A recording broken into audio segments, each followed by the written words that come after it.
Okay, let's get on to the next topic because I think we need to address some pretty dangerous commentary, frankly, that occurred here on this network. A big reason the Pats might be headed to the big things this postseason is their quarterback, Drake Maye. Phil Perry, on his Next Pass podcast, spoke about Maye and why we should be not just confident in him the rest of the way, but whatever the next level is beyond confident. Right now, in my opinion, he is a blueprint-proof kind of quarterback. Nobody's solved him yet. And maybe that'll change when he sees division opponents for the second time this season. I'm skeptical, though. And the reason why is because teams have been trying. They've tried all sorts of different things. But Drake Maye has the answers, generally speaking. Okay. Wow. It's dangerous. Why do you say it's dangerous? Because you're calling someone unbeatable? No. Yeah. I mean, it's in the same ballpark as saying there's no way they'll lose. I mean, that's in the same, again, that's on the same tier as saying something like that. There's no way to get to Drake Maye? I think there's no way to beat Drake Maye? No, That's some dangerous. That's dangerous. Time on your hands. It's too much time on your hands. What do you think he's saying? Yeah, what do you think he's saying, Curran? Because I have a thought. I think he's saying that you can say, okay, we're going to blitz him. That'll screw him up. And he's as good as anybody in the league against the blitz. You could say we're going to load up against the run game. He can beat that. We're going to load up against and drop people. They've done that the last few weeks. He's had very little issue with that. So a blueprint, Mike, is not an outright solving. Guys drop passes. He has a game in which he is inaccurate. You don't think there's a scheme out there that can give him trouble? Mike, anybody who... You guys have all lost your minds. Mike, can you just let me finish the sentence? Come on, go ahead. And then blah, blah, blah. Go ahead. Of course there's a scheme that can give him trouble, but it's not a scheme that hasn't been tried. It's not rocket science, despite what the people try to tell you who actually coach these games. It's not that complicated. You either pressure or you cover. There's a million different ways to do it, but he's good against pressure, he's mobile, and he can throw. All of them can. But if he's inaccurate on a particular day, this is not Phil saying, well, Drake Maye is the most accurate player in football and he's going to continue at 70%. There's going to be a bad day. There's going to be a day that, you know, a pass rusher gets in his face, Nick Bosa or whoever else. Name a pass rusher that you can think of. So there's a big difference, Mike, and I think that, you know, you get a lot of time on your hands, 2 to 6, and you needed to have something to seize upon, to be inflamed by in this bill.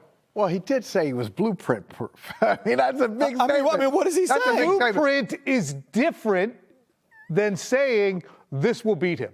You can put the blueprint out there. What is it? You going to pressure him? How's that work? I don't know. Look, I'm not. How's it work? I don't think Phil is saying he's unbeatable now, but what he is saying is it's hard to find any weakness in Drake Maye. And I don't. And look, that's dangerous. I think so too, because hide the kids. I feel like he hasn't seen a lot of things that are going to come his way. He's never prepared for a playoff game. So nobody's prepared against him for a playoff game. So who knows? His first playoff game, he might go out there and throw for 300 yards. Let me ask you guys. But somebody might throw him off his game. Play it out because it's interesting. And maybe this is what Phil's doing. Because a month ago, we started to ask, how would you defend Drake Maye? He'd been playing so well and playing well against every scheme they threw at him. It was true. Single high, two high, man, zone. Like he checks out against all those. So what would you do if you were a defensive coordinator? I'll go first if you want it. Yeah. His downfield throwing has been so elite. Yeah. And the big playability has been so good. I just know if Belichick were here and he were playing Drake Maye, he'd say GTFB. Yep. Here's what we're going to do. We're not going to give him that 80-yard pass to Williams that you just saw there in the highlights. We're not going to give him the big breakaway plays because that's where he's really good. Everybody's going to get back, and if he wants to complete 8 of 9 down the field and then score in the red zone, which the Pats have not been doing, God bless. But I would take away the big play, which isn't hard to do. It shouldn't be hard to do. Make him work his way down, and then once they're in the red zone, tighten up because the Pats have not been a good red zone offense. That's how I would play him. Okay. But apparently that blueprint won't work because he's blueprint proof. Well, maybe the blueprint, he is blueprint proof, but he's not player proof because those are just drawings on a piece of paper when they're a blueprint. If you get against better corners, Patrick Surtain or somebody from Denver, they might make plays on Kayshon Boutte or look at Kayshon Boutte and go, yeah, I can cover you, that other teams have not been able to. So the blueprint is one thing. The actual players are what make the difference. maybe I'm trying to parse this. I hope you can see that I'm meeting you halfway here.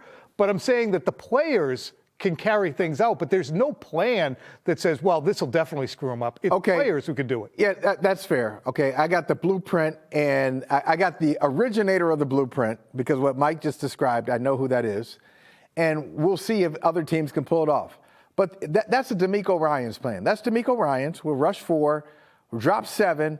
We happen to have Will Anderson Jr. on one side and Daniil Hunter on the other, so we feel good about rushing 4, especially when we got those two. We can stop the run up the middle. Don't let Drake Maye run. And That's another one. Don't let him run. Let's see what happens. Now, the Texans they can do that. The Texans can do it, but to your point, Curran, if you give that game plan to the Jaguars, could they pull it off? If you give that game plan to the Chargers or Steelers, could they pull it off? That's exactly what I'm kind of driving at. If you can say, okay, Will Campbell or Vidarian Lowe is going to shut down Will Anderson Jr.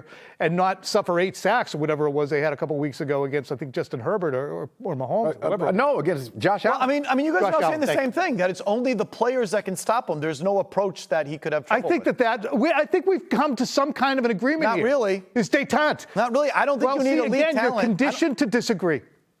Okay, we can agree to disagree.